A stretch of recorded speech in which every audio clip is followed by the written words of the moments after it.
Thank you and welcome all again to my class.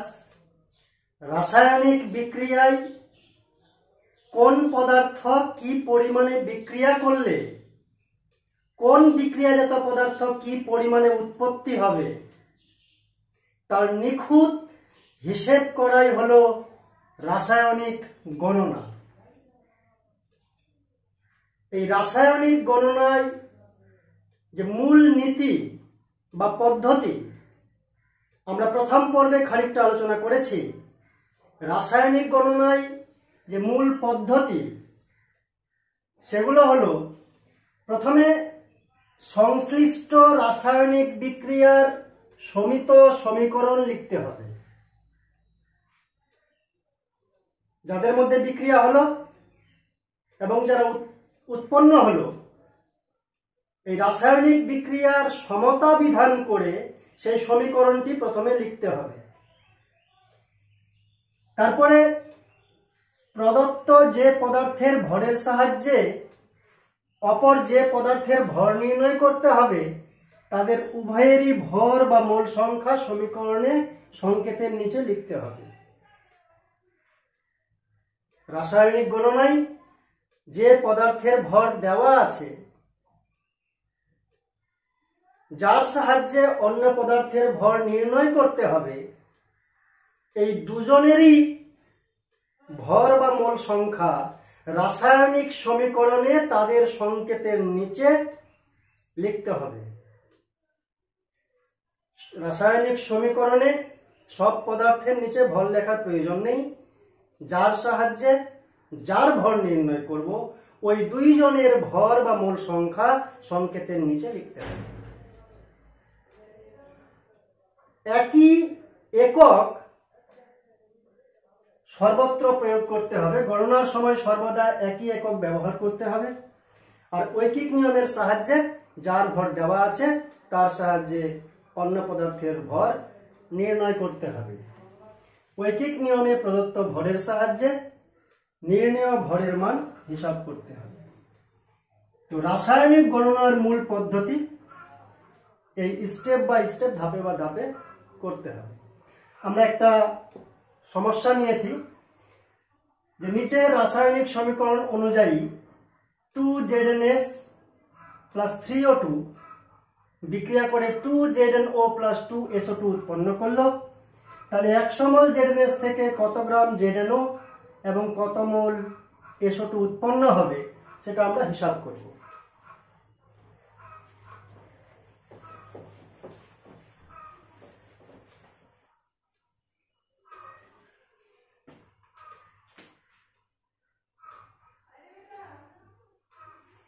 সংশ্লিষ্ট রাসায়নিক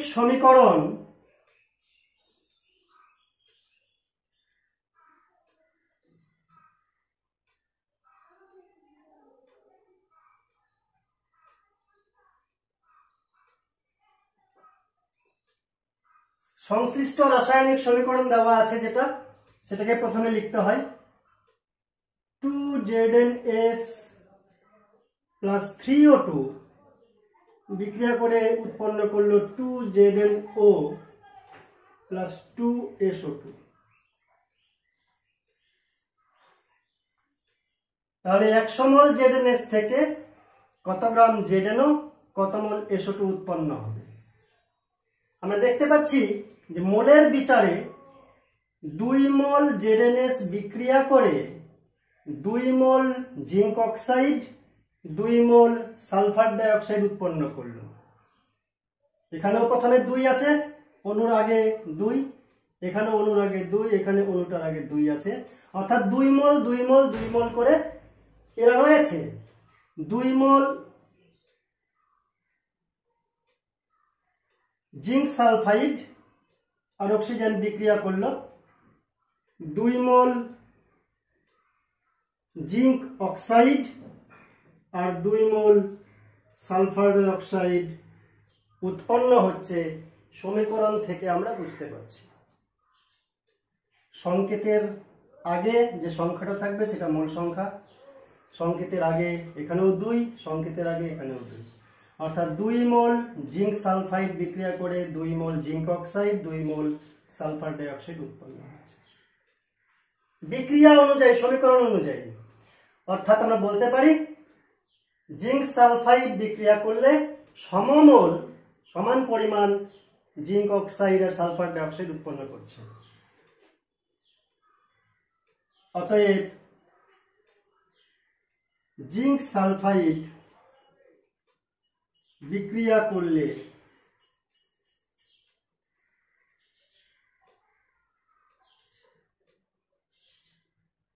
সমমোল zinc oxide এবং sulphur die oxide উৎপন্ন করে।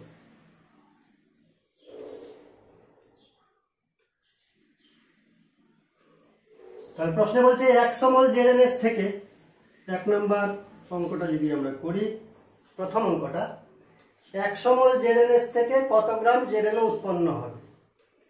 অতএব 100 মোল জেডএনএস থেকে, প্রথমে যদি মোলের বিচার করি তাহলে 100 মোল জেডএনএস থেকে 100 মোল জিঙ্ক অক্সাইড উৎপন্ন হবে। জেডএনএস যত মোল বিক্রিয়া করবে জিঙ্ক অক্সাইড তত মোল উৎপন্ন হবে বিক্রিয়ায় বলছে, বিক্রিয়া অনুযায়ী। তাহলে 100 মোল জেডএনএস বিক্রিয়া করলে 100 মোল জিঙ্ক অক্সাইড উৎপন্ন হবে। 500 মোল জেডএনএস বিক্রিয়া করলে 500 মোল জিঙ্ক অক্সাইড উৎপন্ন হবে। বিক্রিয়া দেখতে পাচ্ছি সমান সমান সমান। তাহলে 100 মোল জেডএনএস থেকে 100 মোল জিঙ্ক অক্সাইড উৎপন্ন হবে।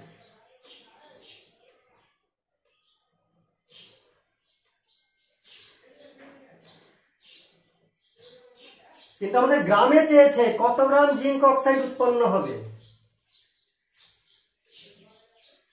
জিঙ্ক অক্সাইডের মোলার ভর বা আণবিক ভর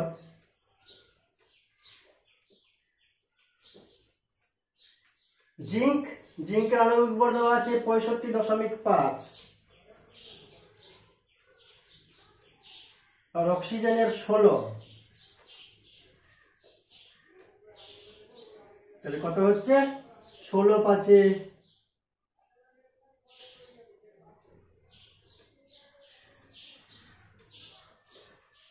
6 5 11, 1 হাতে 1 আর 1 2 6 8, এত গ্রাম যদি গ্রামের বিচার করি আমরা।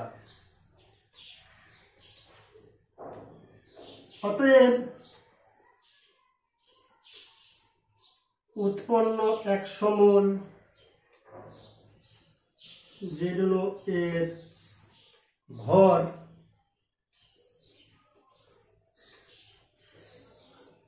সমান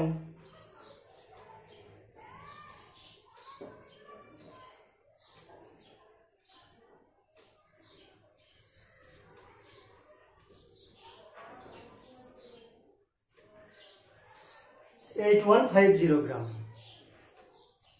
তাহলে সমীকরণ অনুযায়ী আমরা দেখতে পাচ্ছি যত মোল জিঙ্ক সালফাইড বিক্রিয়া করছে তত মোল জিঙ্ক অক্সাইড তত মোল সালফার ডাই অক্সাইড উৎপন্ন হচ্ছে। এটা ব্যতিক্রমী বিক্রিয়া। তাহলে 100 মোল বিক্রিয়া করলে 100 মোল উৎপন্ন হবে, এটা 100 মোল এটাও উৎপন্ন হবে। এবার 100 মোলের ভর কত? 1 মোলের ভর হচ্ছে, মোলার ভর হচ্ছে 81.5 গ্রাম। 1 মোলের ভর এটা হলে 100 মোল উৎপন্ন করছে, তাহলে তার ভর কত হবে? 100 দিয়ে গুণ, 100 দিয়ে গুণ করলে এত গ্রাম হচ্ছে। এবার 2 নম্বর অঙ্ক বলছে কত মোল সালফার ডাই অক্সাইড উৎপন্ন হবে। আমরা জানি যে 2 মোল থেকে 2 মোল সালফার ডাই অক্সাইড উৎপন্ন হচ্ছে। অতএব 100 মোল থেকে 100 মোল সালফার ডাই অক্সাইড উৎপন্ন হবে। প্রথমে লিখে দিয়েছি যে জিঙ্ক সালফাইড বিক্রিয়ায় সমমোল জিঙ্ক অক্সাইড আর সমমোল সালফার ডাই অক্সাইড উৎপন্ন করে। অতএব 100 মোল জিঙ্ক সালফাইড থেকে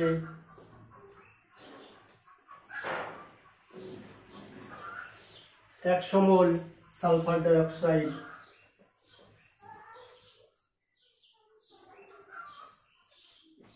উৎপন্ন হবে।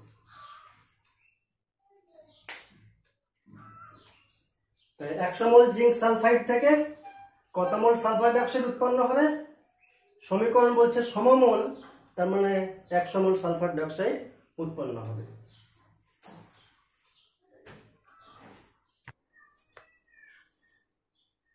নেক্সট অঙ্ক, 6.5 গ্রাম জিঙ্ক অতিরিক্ত পরিমাণ লঘু সালফিউরিক অ্যাসিডের সঙ্গে বিক্রিয়া করে কত গ্রাম জিঙ্ক সালফেট উৎপন্ন করে?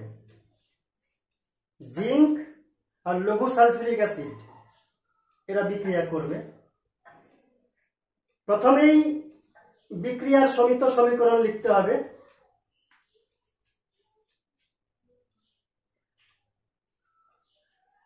কে কে বিক্রিয়া করছে?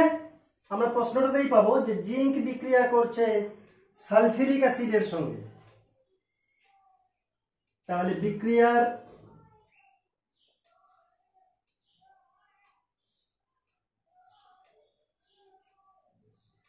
সংশ্লিষ্ট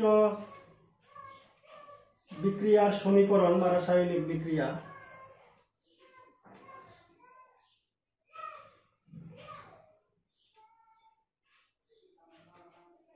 সংশ্লিষ্ট বিক্রিয়ার সমীকরণ বা সংশ্লিষ্ট রাসায়নিক বিক্রিয়া আমরা লিখব। এই রাসায়নিক বিক্রিয়াগুলি মুখস্থ করার প্রয়োজন নেই। যদি আমরা প্র্যাকটিস করি তাহলে কোন কোন পদার্থ বিক্রিয়া করছে প্রশ্ন থেকে বোঝা যাবে, তাদের বিক্রিয়ার ফলে কি উৎপন্ন হবে প্রশ্ন থেকে খানিকটা ইঙ্গিত পাওয়া যাবে, আর বাকিগুলো আমরা বুদ্ধি করে বার করব। রাসায়নিক বিক্রিয়াটা বার করা যাবে এখান থেকে একটু বুদ্ধি করে। যেমন জিঙ্ক সালফিউরিক অ্যাসিড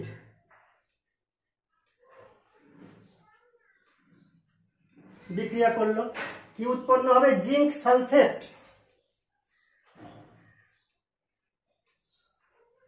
তাহলে জিঙ্ক আর সালফেট দুজনে মিলে জিঙ্ক সালফেট হলো। আমরা জানি বিক্রিয়ক পদার্থে যে পরমাণুগুলি যত সংখ্যায় থাকবে বিক্রিয়াজাত পদার্থে সেই পরমাণুগুলি তত সংখ্যায় থাকবে, না হলে সমতা বিধান করে পরমাণু সংখ্যার সমান করতে হবে। এখানে জিঙ্ক আর সালফেট বিক্রিয়া করেছে, এখানে হাইড্রোজেন পড়ে আছে, সেটা তাহলে এখানে উৎপন্ন হবে।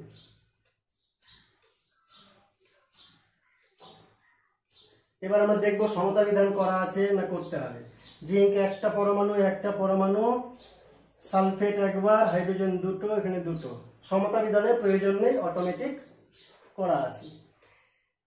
এবার যে পদার্থের ভর দেওয়া আছে সমীকরণ অনুযায়ী তার ভর আমরা নির্ণয় করব, আর যার ভর বার করতে হবে সমীকরণে তার ভর কতটা হচ্ছে সমীকরণ অনুযায়ী সেটা আমরা লিখব। জিঙ্ক আর লঘু সালফিউরিক অ্যাসিড বিক্রিয়া করলো, কত গ্রাম জিঙ্ক সালফেট উৎপন্ন করতে হবে? তাহলে জিঙ্ক সালফেট আর জিঙ্কের ভর হচ্ছে 65,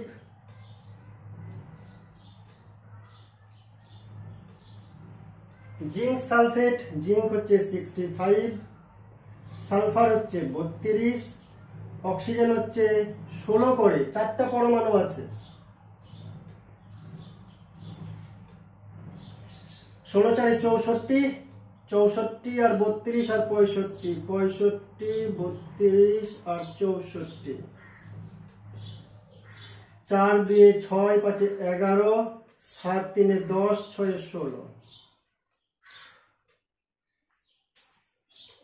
এটা হিসাব করতে হবে। জিঙ্কের ভর 65, সালফারের 32, অক্সিজেনের 16 16 করে, 4টা আছে, 16 4 64, হিসাব করলে 161 গ্রাম। অর্থাৎ 65 গ্রাম জিঙ্ক এর সাথে বিক্রিয়া করলে 161 গ্রাম জিঙ্ক সালফেট উৎপন্ন করে। সমীকরণ বলছে যে 65 গ্রাম জিঙ্ক লঘু সালফিউরিক অ্যাসিডের সঙ্গে বিক্রিয়া করলে 161 গ্রাম জিঙ্ক সালফেট উৎপন্ন হয়, সমীকরণ থেকে পাচ্ছি। তাহলে 65 গ্রাম থেকে যদি 161 গ্রাম পাই তাহলে 6.5 গ্রাম জিঙ্ক থেকে কত গ্রাম পাবো আমরা ঐকিক নিয়মে বার করব। যার মানটা বার করতে হবে তাকে ডান দিকে রাখবো, এটা নিয়ম। তাই লিখবো সমীকরণ থেকে পাচ্ছি 65 গ্রাম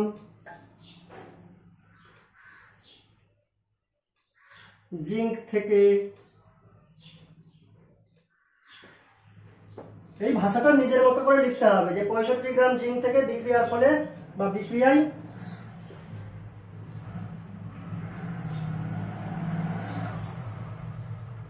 161 গ্রাম জিঙ্ক সালফেট পাই। 65 গ্রাম জিঙ্ক থেকে বিক্রিয়ার ফলে 161 গ্রাম জিঙ্ক সালফেট পাই, বা 65 গ্রাম জিঙ্ক থেকে জিঙ্ক সালফেট উৎপন্ন হয় 161 গ্রাম, সেটা লিখলেও হবে। এই ভাষাটা নিজের মতো করে লিখলেই হবে।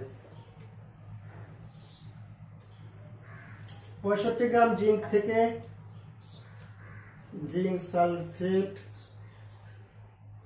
উৎপন্ন হয়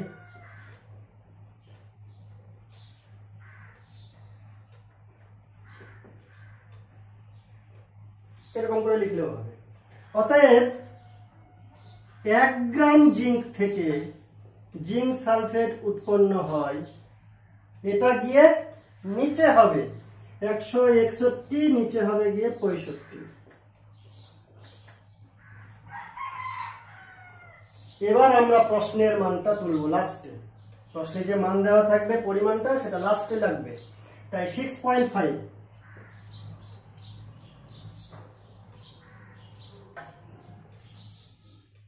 161/65 ইন্টু 6.5 এত গ্রাম ইকুয়াল টু 65, এটা গুণ করলে 0.1 হয়, 16.1 গ্রাম। তাহলে প্রথমে যারা যারা বিক্রিয়া করলো তাদের সাহায্যে রাসায়নিক সমীকরণটি লিখব, যার মান দেওয়া আছে আর যার মান বার করতে হবে সংকেতে তাদের নিচে সংকেত অনুযায়ী ভর লিখব। তাহলে এই গ্রাম থেকে এত গ্রাম জিঙ্ক সালফেট উৎপন্ন হয়, অতএব এত গ্রাম থেকে কত গ্রাম উৎপন্ন হবে ঐকিক নিয়মে বার করতে হবে। তাহলে উত্তর হচ্ছে 16.1 গ্রাম জিঙ্ক সালফেট উৎপন্ন হবে।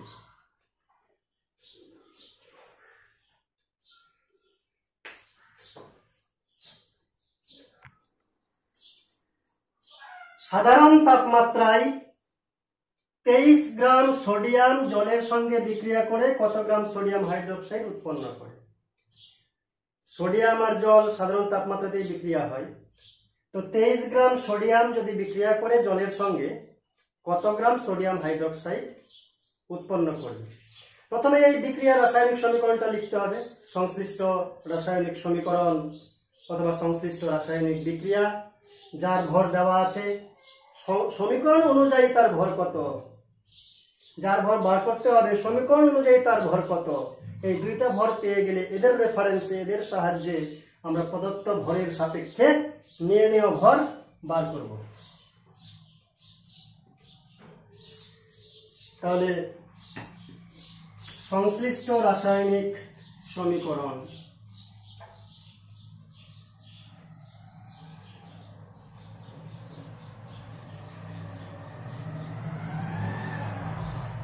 সংশ্লিষ্ট বিক্রিয়ার সমীকরণ লিখলেও হবে, যেভাবে লিখি না কেন।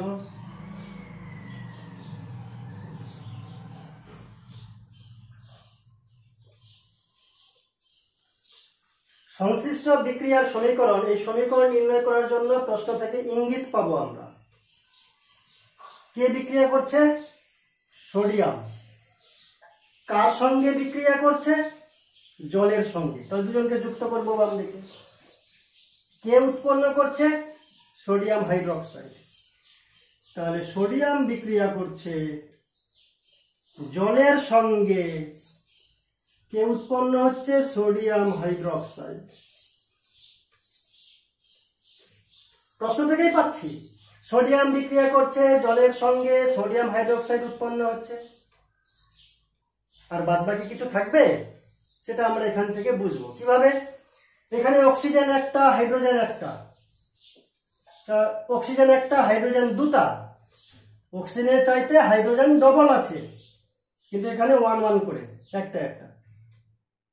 তাহলে হাইড্রোজেন উদ্বৃত্ত থাকবে, সেই হাইড্রোজেনটা গিয়ে এদিকে হাইড্রোজেন গ্যাস উৎপন্ন করবে।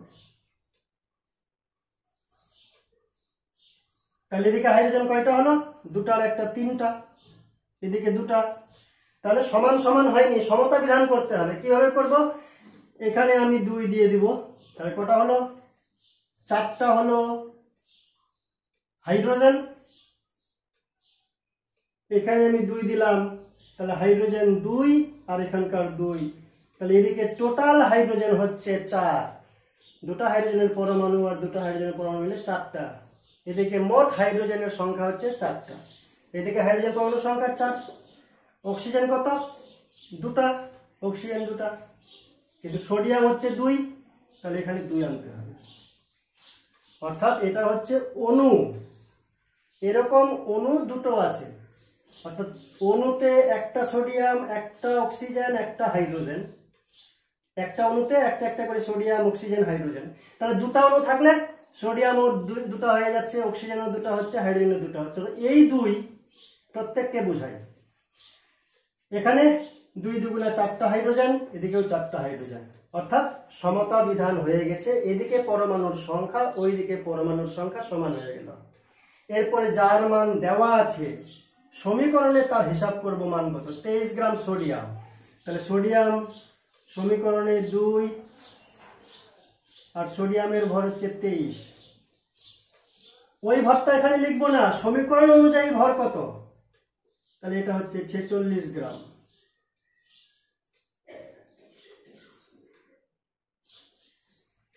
কার ভর বার করব? সোডিয়াম হাইড্রোক্সাইড কত গ্রাম, এর ভরটা বার করতে হবে। তাহলে 2, 23, অক্সিজেন 16, হাইড্রোজেন 1,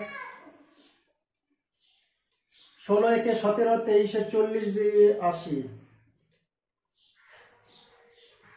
তাহলে রাসায়নিক বিক্রিয়া, রাসায়নিক সমীকরণ কি বলছে? 46 গ্রাম সোডিয়াম জলের সাথে বিক্রিয়া করলে 80 গ্রাম সোডিয়াম হাইড্রোক্সাইড পাই। 46 গ্রাম সোডিয়াম থেকে 80 গ্রাম সোডিয়াম হাইড্রোক্সাইড পাই, সমীকরণ থেকে আমরা বুঝতে পারছি। তাহলে প্রশ্নে কি বলছে? 23 গ্রাম সোডিয়াম থেকে কতটা পাবো? তাহলে 46 গ্রাম থেকে যদি 80 গ্রাম পাই, তাহলে 23 গ্রাম থেকে কতটা পাই ওই কি আমি বার করব। অতএব 46 গ্রাম সোডিয়াম বিক্রিয়ায় সোডিয়াম হাইড্রোক্সাইড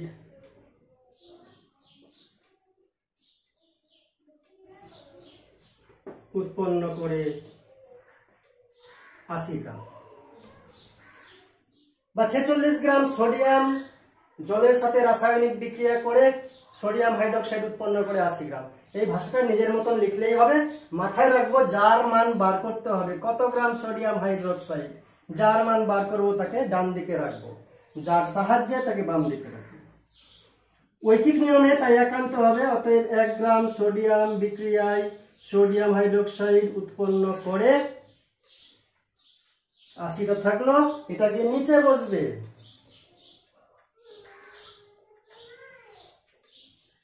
অতএব এবার প্রশ্নের মানটা আমরা এখানে আনবো লাস্টে, সবার লাস্টে। 23 গ্রাম সোডিয়াম বিক্রিয়ায় সোডিয়াম হাইড্রোক্সাইড উৎপন্ন করে, যেটা ছিল তার সঙ্গে এটা গিয়ে গুণ হবে।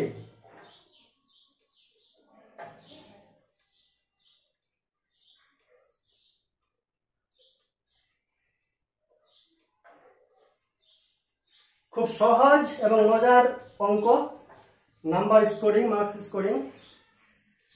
তাহলে উত্তর হচ্ছে 40 গ্রাম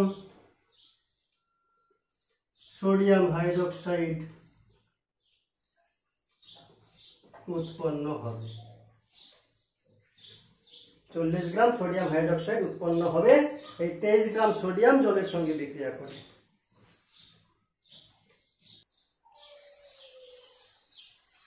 এ ও বি, এ আর বি পরস্পর বিক্রিয়া করে নিচের রাসায়নিক সমীকরণ অনুযায়ী সি উৎপন্ন করে। এ ও বি পরস্পর বিক্রিয়া করে নিচের রাসায়নিক সমীকরণ অনুযায়ী সি উৎপন্ন করলো। এ বি বিক্রিয়ার ফলে সি উৎপন্ন হলো, এটা হচ্ছে রাসায়নিক সমীকরণ প্রদত্ত আছে প্রশ্ন অনুযায়ী। এ বি সি তিনটাই হচ্ছে গ্যাসীয় পদার্থের সংকেত। এ ও বি এর বাষ্প ঘনত্ব যথাক্রমে 32 এবং 16। এর বাষ্প ঘনত্ব 32, বি এর বাষ্প ঘনত্ব 16।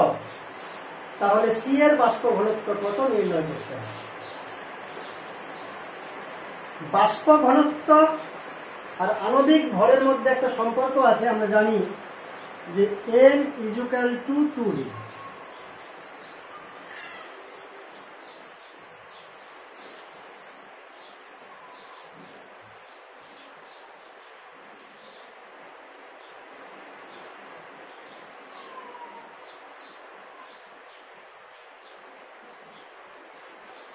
আণবিক ভর m সমান 2 গুণন বাষ্প ঘনত্ব। এই ফর্মুলাটা আমাদের জানা দরকার যে m = 2d। আমরা আলোচনা করেছি আণবিক ভর এবং বাষ্প ঘনত্ব কি, সেটা প্রথম পর্বে আমরা আণবিক ভর বাষ্প ঘনত্ব কাকে বলে তাদের সম্পর্কে এগুলো আলোচনা করেছি।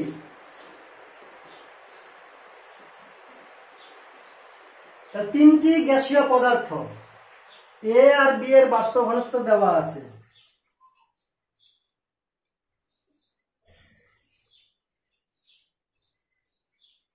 বাষ্প ঘনত্ব 32, অতএব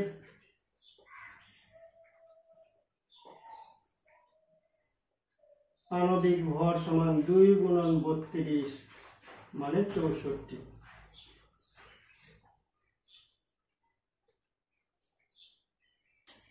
আণবিক ভরকে যদি গ্রামে প্রকাশ করি তাহলে 64 গ্রাম।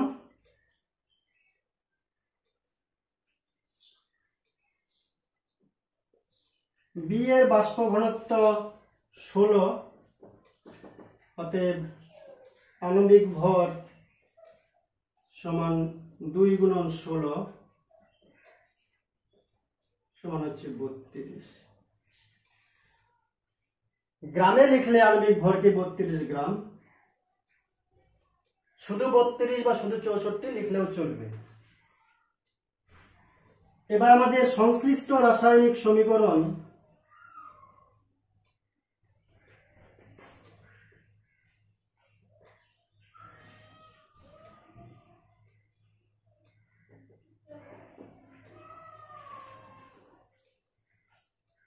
(2a + b = 2c)। এখানে যে আণবিক ভরের মান বসাই 2, এর আণবিক ভর কত 64, তাহলে 2 গুণন 64 যোগ বি মানে হচ্ছে 32। সি এর মান জানি না, আমরা নির্ণয় করব। 64 2 128 যোগ 32 = 2c। 2 8 10, 4 2 6, 160 = 2c বা c = 160/2 = 80। তাহলে সি এর যে উত্তর আসলো 80, তাহলে সি এর আণবিক ভর হচ্ছে 80। অতএব বাষ্প ঘনত্ব কত হবে? বাষ্প ঘনত্ব হবে আণবিক ভরের অর্ধেক। অতএব সি এর বাষ্প ঘনত্ব সমান 80/2 = 40। তাহলে সি এর আণবিক ভর কত হচ্ছে 40। আণবিক ভর বা মোলার ভর একে আমরা গ্রামে প্রকাশ করলে গ্রাম আণবিক ভর বলে, এখানে গ্রামটা না লিখলেও চলে, কারণ আণবিক ভর একটা তুলনামূলক সংখ্যা, এককবিহীন সংখ্যা, কিন্তু গ্রামে যদি প্রকাশ করি তখন তাকে বলে গ্রাম আণবিক ভর, তখন এখানে গ্রাম লিখতে হয়। গ্রাম আণবিক ভরে অণুর সংখ্যা হচ্ছে অ্যাভোগাড্রোর সংখ্যা। আর আণবিক ভর বলতে একটা অণু যতগুলি হাইড্রোজেন পরমাণুর ভরের সমান তাকে বলা হচ্ছে আণবিক ভর। অথবা মোলার ভর যদি বলি তাহলে আমরা জানি যে 22.4 লিটার গ্যাসীয় পদার্থের ভরকে বলা হয় মোলার ভর বা আণবিক ভর। তাই গ্রামে প্রকাশ করলে গ্রাম আণবিক ভর, কিন্তু এখানে শুধু বাষ্প ঘনত্ব নির্ণয় করতে বলেছে, তাই আমরা আণবিক ভর এককবিহীন করে বাষ্প ঘনত্ব নির্ণয় করব অর্ধেক করে। তাহলে এটা 64, এটা 32, সমীকরণে বসিয়ে সমাধান করে সি এর মানটা 80, আণবিক ভর যদি 80 হয় তাহলে বাষ্প ঘনত্ব হবে তার অর্ধেক, অর্থাৎ 80/2 সমান হচ্ছে 40। যেহেতু আমরা জানি m = 2d, যেহেতু m = 2d,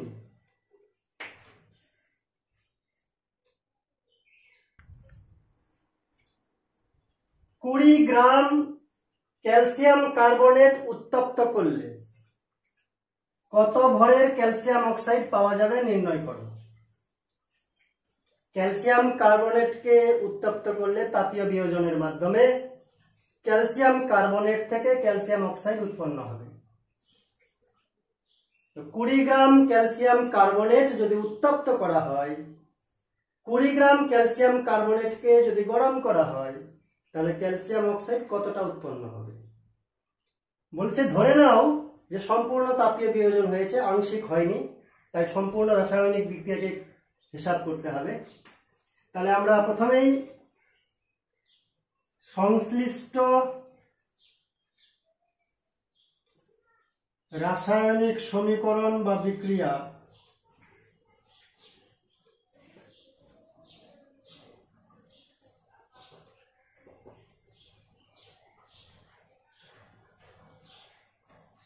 আমি লিখব যে কে কে বিক্রিয়া করছে, ক্যালসিয়াম কার্বনেট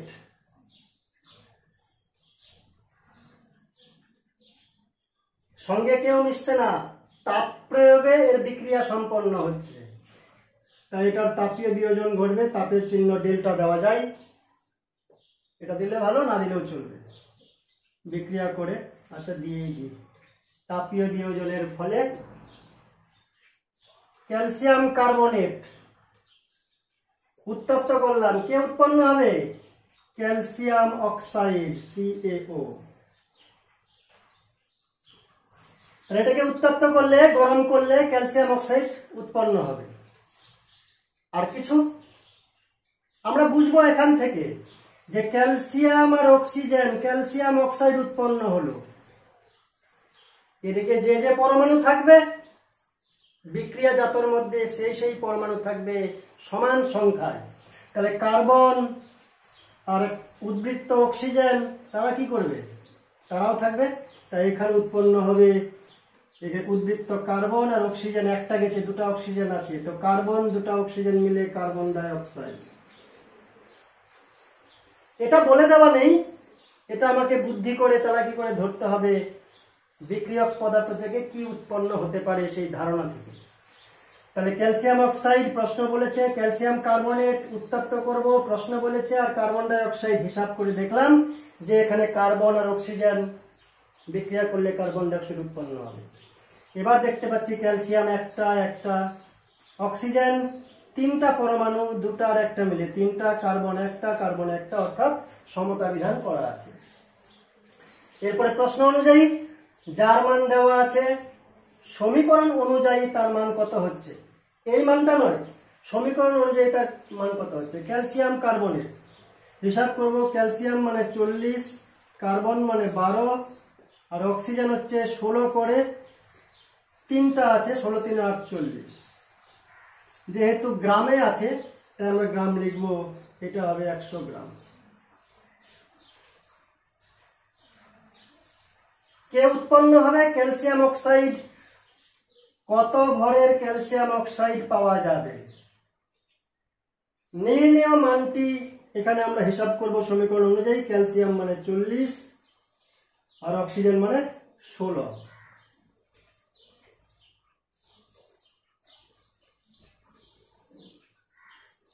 মনে রাখতে হবে যদি কেজি থাকতো তাহলে এখানে কেজি লিখতাম, এখানেও কেজি লিখতাম।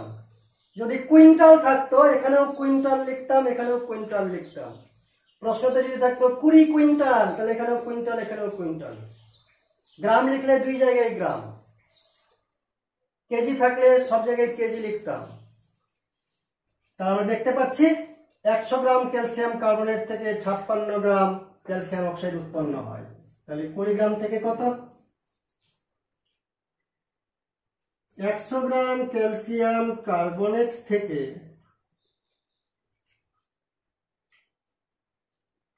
ক্যালসিয়াম অক্সাইড উৎপন্ন হয়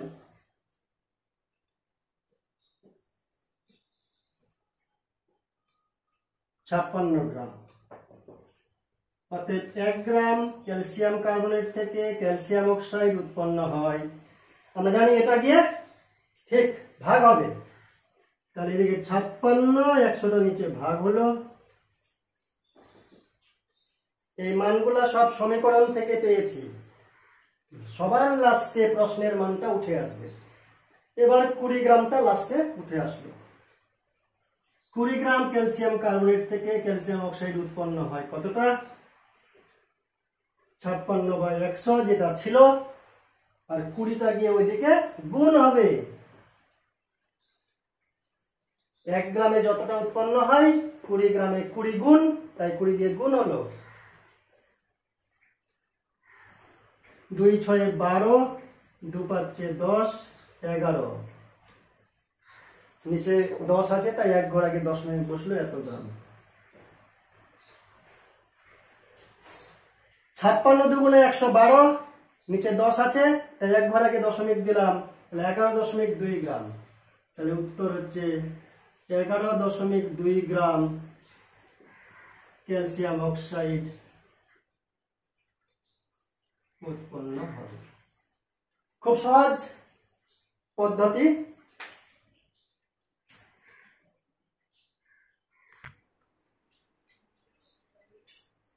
যদি চুনা পাথরের বিশুদ্ধতা 95% হয়, তবে ওই চুনা পাথরের 200 গ্রামকে উত্তপ্ত করলে সম্পূর্ণ বিয়োজিত অবস্থায় কত গ্রাম কার্বন ডাই অক্সাইড পাওয়া যাবে? চুনা পাথর বিশুদ্ধ নয়, বিশুদ্ধতা হচ্ছে 95%। তাহলে ওই চুনা পাথর অশুদ্ধি হিসাবে তো বিক্রিয়া করবে না, বলে দিয়েছে অশুদ্ধি উত্তাপে কার্বন ডাই অক্সাইড উৎপন্ন করবে না। তাহলে 95% বিশুদ্ধ চুনা পাথরের 200 গ্রামকে উত্তপ্ত করলে কি পরিমাণ কার্বন ডাই অক্সাইড পাওয়া যাবে? প্রথমে আমরা হিসাব করব যে 200 গ্রাম ওই চুনা পাথরে বিশুদ্ধ চুনা পাথর কতটা আছে। আমাদের সংকেত জানতে হবে। চুনা পাথর বলতে ক্যালসিয়াম কার্বনেট, লিখব 200 গ্রাম ওই চুনা পাথরে বিশুদ্ধ চুনা পাথর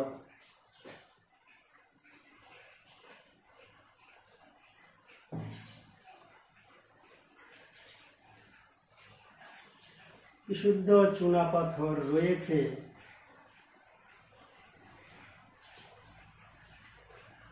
কতটা?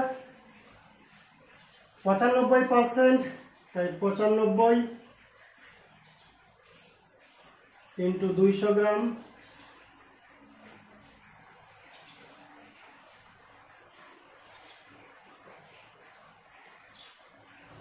পার্সেন্ট মানে নিচে 100,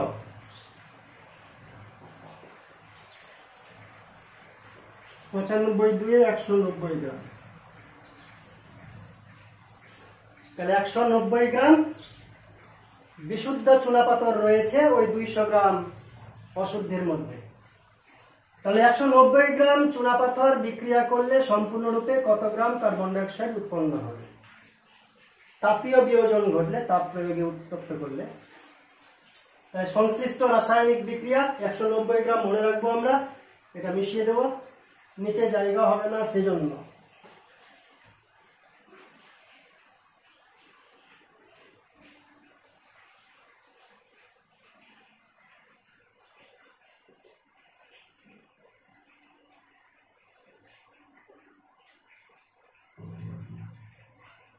চুনাপাথর ক্যালসিয়াম কার্বনেট বিক্রিয়া করলো, কি উৎপন্ন হবে? প্রশ্ন বলছে কার্বন ডাই অক্সাইড পাওয়া যাবে, তার মানে কার্বন ডাই অক্সাইড উৎপন্ন হবে।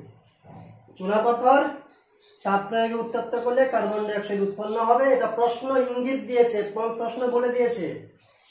আর কিছু উৎপন্ন হবে? ক্যালসিয়াম পড়ে আছে, উদ্বৃত্ত অক্সিজেন পড়ে আছে, তাই ক্যালসিয়াম অক্সাইড উৎপন্ন হবে। এখান থেকে আমরা ধরতে পারি, বুঝতে পারি। চুনা পাথরের পরিমাণ 40, 12, 16, 3, 48, হিসাব করলে হবে 100 গ্রাম। এটার হিসাব লিখবো না এটার হিসাব লিখবো? প্রশ্ন বলছে কত গ্রাম কার্বন ডাই অক্সাইড, যার মান বার করতে হবে তার হিসাব লিখবো, এটা এখন লাগবে না, গৌণ। তাহলে এখানে কার্বন ডাই অক্সাইড 12 আর 16, 2 হচ্ছে 44 গ্রাম। অর্থাৎ কত গ্রাম কার্বন ডাই অক্সাইড, তাহলে কার্বন ডাই অক্সাইডটা ডান দিকে রাখবো। 100 গ্রাম ক্যালসিয়াম কার্বনেট বা বিশুদ্ধ লিখে দিই,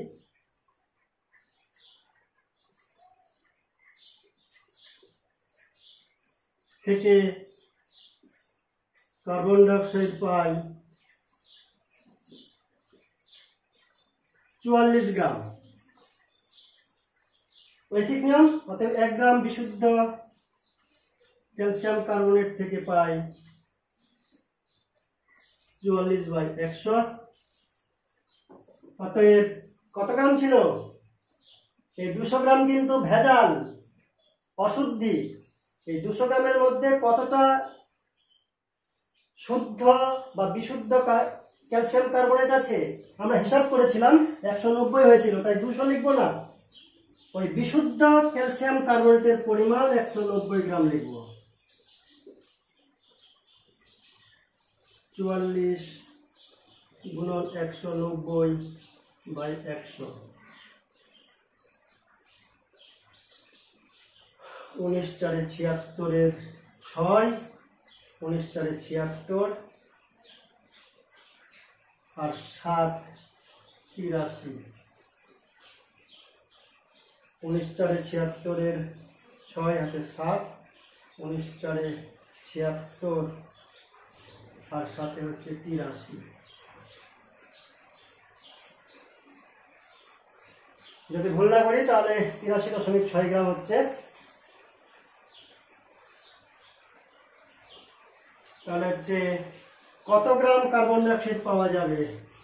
83.6 গ্রাম CO2 পাওয়া যাবে। 83.6 গ্রাম কার্বন ডাই অক্সাইড পাওয়া যাবে। Thank you.